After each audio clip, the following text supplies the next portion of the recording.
আসসালামু আলাইকুম ভিউয়ার্স। তো আজকে আমি আপনাদেরকে একটা গুরুত্বপূর্ণ ভিডিও দেখাবো, কারণ আপনারা অনেক ভাই প্রশ্ন করছেন যে মাছের ট্যাঙ্ক কিভাবে তৈরি করছেন। হ্যাঁ, মাটির মধ্যে মাছের ট্যাঙ্ক কিভাবে তৈরি করছেন। তো আজকে আমার অ্যাকোপনিক্সের বাগানটা যদিও কয়েকদিন বন্ধ ছিল, বিভিন্ন সমস্যার কারণে আমি বাগানটা করতে পারি নাই। মাটির মধ্যে আমি ট্যাঙ্ক তৈরি করে পলিথিন কাগজ দিয়ে মাছের ট্যাঙ্ক তৈরি করেছি। তো সেই ট্যাঙ্কের পলিথিন কাগজটা কিন্তু ছিদ্র হয়ে গেছে, সেই কারণে আজকে আমি আরেকটা পলিথিন কাগজ এর উপরে দিব, দিয়ে পানি দিব, তারপরে একটা মাছের ট্যাঙ্ক হাউস তৈরি করে নিব। তো সেক্ষেত্রে আপনারা আজকের ভিডিওটা যদি গুরুত্ব দিয়ে দেখেন তাহলে কিন্তু আপনারা নিজে নিজে মাছের ট্যাঙ্ক তৈরি করতে পারবেন।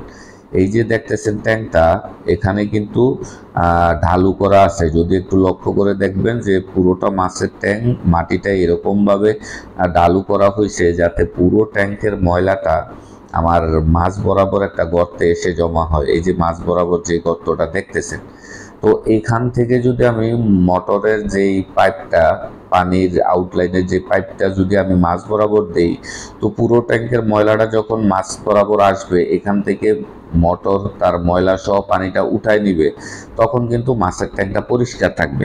এই ক্ষেত্রে যদি মাছের ট্যাঙ্ক করেন তাহলে কিন্তু ইনশাল্লাহ মাছের কোনো রোগ জীবাণু হবে না। আর আপনারা দেখবেন যে এখানে কিন্তু আমি বেশি টাকা খরচও করি নাই, একেবারে অল্প টাকার মধ্যে। এই যে পলিথিন কাগজটা দেখতেছেন, এই পলিথিন কাগজটাও কিন্তু বেশি টাকা খরচ হয় নাই। 150 টাকার মধ্যে আমার পলিথিন কাগজটা চলে আসছে, আর মাটির মধ্যে আমি এই কাগজটা দিয়েছি।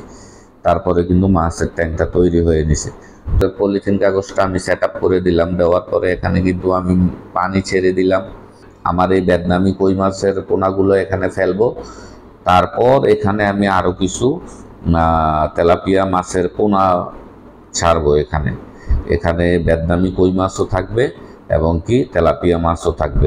এই সিজনটা আপনারা দেখবেন যে এখানে কিন্তু আমার মোটামুটি সম্পূর্ণ প্রিপেয়ার হয়ে গেছে, এবং আমি এখানে এই সিজনে কিছু মাটির বেডও চারা রোপণ করব এবং অ্যাকোপনিক্স তো থাকবেই, কারণ আপনাদেরকে আমি তফাৎটা দেখাবো, পার্থক্যটা, যে মাটির বেড এবং অ্যাকোপনিক্সের পার্থক্যটা কি। তো আপনারা যারা আমার চ্যানেলে নতুন দর্শক, চ্যানেলটা সাবস্ক্রাইব করে দিবেন এবং ভিডিওটা ভালো লাগলে একটা লাইক দিবেন। আর কোনো কিছু জানার থাকলে কমেন্ট করতে পারেন। তো আজকের মতো বিদায় নিলাম। আসসালামু আলাইকুম।